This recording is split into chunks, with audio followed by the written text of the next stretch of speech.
del libro El Ángel Cubano, de la Decena Trágica del cronista Tomás Arnaba-Argunán, traigo para ustedes un importante aporte a la historia de la revolución que, en resumen, trata de crear conciencia de la necesidad de reconocer a quien en ese entonces era el embajador de Cuba en México por sus hechos solidarios ante estos lamentables acontecimientos.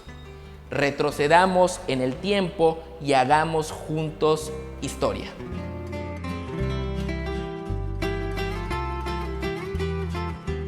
Hablar de la Decena Trágica, en lo general, es hacer referencia al movimiento armado que tuvo lugar del 9 al 18 de febrero de 1913 para derrocar de la presidencia de México al primer presidente democrático en nuestro país, don Francisco I. Madero, y que culminó el día 22 del mismo mes y año con su asesinato y el del vicepresidente José María Pino Suárez.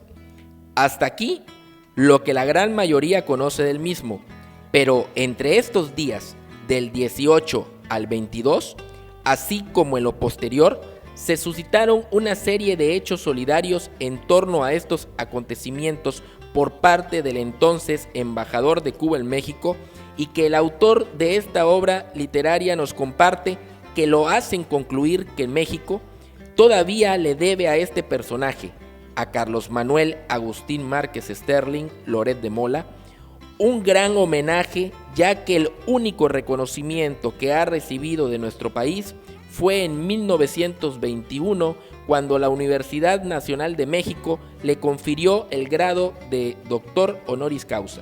Citando un fragmento del libro en su primer capítulo, es claro distinguir el porqué de esta afinidad entre ambos personajes. Uno se pregunta cómo Márquez Sterling, que apenas el 10 de enero de 1913 había presentado cartas credenciales a Madero, al poco tiempo ya era un actor protagónico de la Decena Trágica. La respuesta está en aquel exilio de 1894 que lo llevó a la redacción del Diario del Hogar, y en otro viaje de 1904 a México, cuando entrevistó a Porfirio Díaz en el castillo de Chapultepec y conoció a Ignacio Mariscal y a algunos porfiristas eminentes. A raíz de aquella entrevista, Márquez Sterling escribió un perfil crítico de Díaz, incluido en el libro Psicología Profana, 1905, que Madero debió leer con agrado.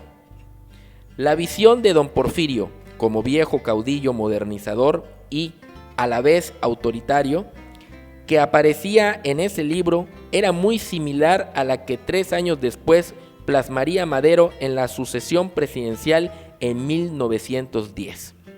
Cuando Madero recibió a Márquez Sterling en el Salón de Embajadores de Palacio Nacional, le dijo: el presidente vio en el embajador un semejante, un demócrata latinoamericano de su misma generación. El embajador vio en el presidente una reencarnación mexicana de José Martí.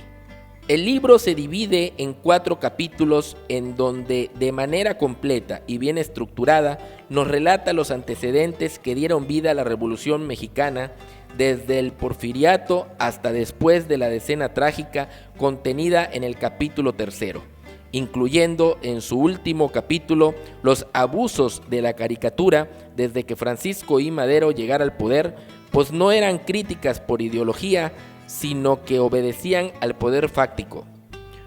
Todo esto con imágenes de la época que nos transportan al momento de dichos acontecimientos, como nos describe el autor, citando uno de sus párrafos en este capítulo. En caricaturas que lo mostraban insignificante, chaparro, deprimido y frágil, en relación a Francisco I. Madero, en comparación con un Díaz altivo, el golpe de Estado se veía venir, afirma Sánchez. Cuando Madero no rompe con las estructuras porfiristas, mantiene el ejército, mantiene las instituciones, mantiene los gobernadores, no hay una revolución salvo porque ya no está Díaz. Era claro que la prensa, era de las que más había perdido con el nuevo gobierno. Sí hubo un cambio en el periodismo con la entrada de Madero, concluye la maestra Camarillo. Durante el porfiriato, la prensa estaba bien subvencionada por Porfirio Díaz. Una de las primeras cosas que dice Madero al entrar a la presidencia es: yo no doy subsidios a ningún periódico, y se mantiene en su dicho, pero todo configura su salida. Sí había una animadversión de la prensa hacia él porque las canonjías o chayos que había habido en el porfiriato se habían eliminado. Todo esto sin dejar de mencionar cuál fue el final del embajador de Estados Unidos en México, Henry Lane Wilson, antes y durante la escena trágica que en mucho influyó para el derrocamiento de Madero y su muerte, incluyendo, asimismo, ya para el final de esta obra, otro subtítulo que habla del matrimonio Sara Francisco, sin lugar para un final feliz. De un libro con 295 páginas llenas de historia que bien vale la pena leer, termino con una frase de don Francisco I. Madero que el autor de esta extraordinaria obra literaria nos comparte.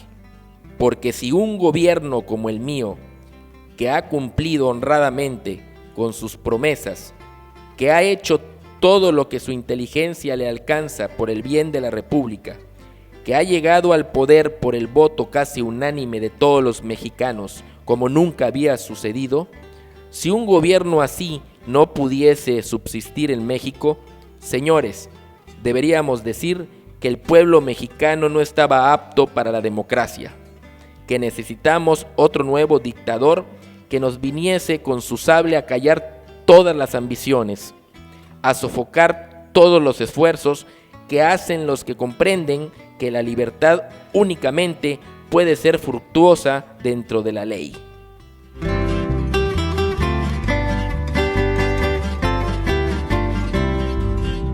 Sin historia no hay memoria. Por el rescate, preservación y difusión del patrimonio documental de Campeche. Muchas gracias.